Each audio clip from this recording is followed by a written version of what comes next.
podcasting is attracting a lot of attention. In 2019, podcast advertising is projected to exceed $470 million. A lot of people see that number and want their share of it. They start a podcast, make fantastic content, but the dollars don't roll in. Let's check out 4 methods you can use to start bringing in money with your podcast. Method 1, running ads. Let's start with the most basic kind of monetization. When it comes to podcast advertising, companies and brands generally pay X dollars per 1,000 listens. Typically, this rate is called the CPM. For example, Anchor is paying a $15 CPM. They track listens and the podcaster earns that rate as their ad is played. Some sponsors that utilize the CPM advertising model pay based on average expected downloads for the episodes they are to be featured in. For example, if a podcast receives an average of 5,000 downloads per episode,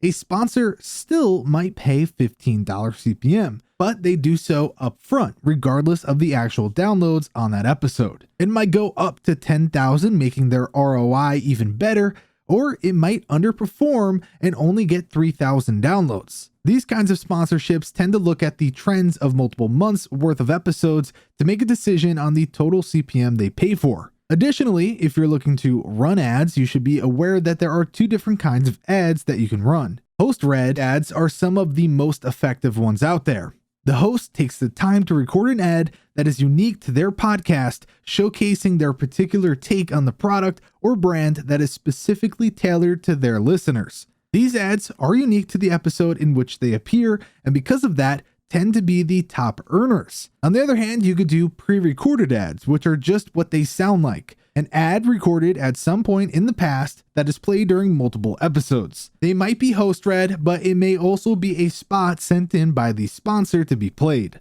Now that we know the 2 different kinds of ads, let's check out 3 different spots you can actually play them. First is pre-roll. Pre-roll ads run before your show ever starts. They are the most desired because they have the highest listen rate because users press play and bam, they're hit with an ad. That means you can get a heftier CPM for these than the other slots. The second is mid-roll. Mid-roll ads run in the middle of the show. Generally, hosts will break for 1 to 3 minutes and run back-to-back ads before continuing the show. These have a high listen rate as well, but nowhere near what pre-roll ads get, so they don't demand quite as high of a price. And finally, post-roll. Post-roll ads are the final things listeners hear before the track ends. You can use any number you want, but the CPM rate is much lower because listeners are likely to cut the show short and miss these. With all of these variables in mind, you could see why ads and sponsorships are so lucrative for podcasters. Method 2 is listener support. It's exactly what it sounds like. Your listeners will donate to your show.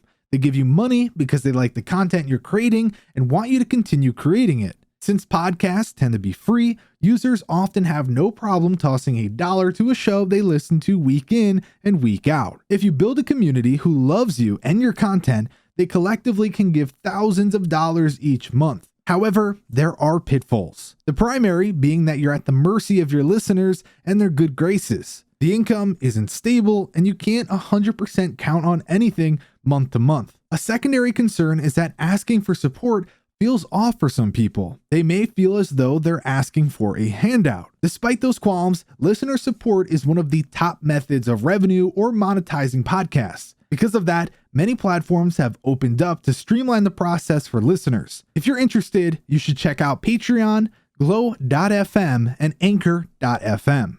Method number 3 is to sell guest appearances. This one is a controversial move, very controversial in some cases. The most popular kind of podcast is the one-on-one interview. People adore them. They get to hear from lots of different perspectives on a lot of different topics, and it keeps the content varied and helps it not grow stale. If you're a really good interviewer and your show gains popularity, you might have people asking to be on your show rather than you having to ask them. You will probably have more guest options than you have podcasts or time to record them, so then you have to start saying no to people. That's when selling guest appearances comes in. In order to make the whole process worth your time, you will charge people an appearance fee to be on your show. What this does is twofold. You get paid and you only see guests who are truly invested in your show. John Lee Dumas runs the Entrepreneurs on Fire podcast, an absurdly popular business podcast that reaches over 1 million people per month. He charges guests $6,500 per episode. He does 4 episodes each month, which means he's grossing $26,000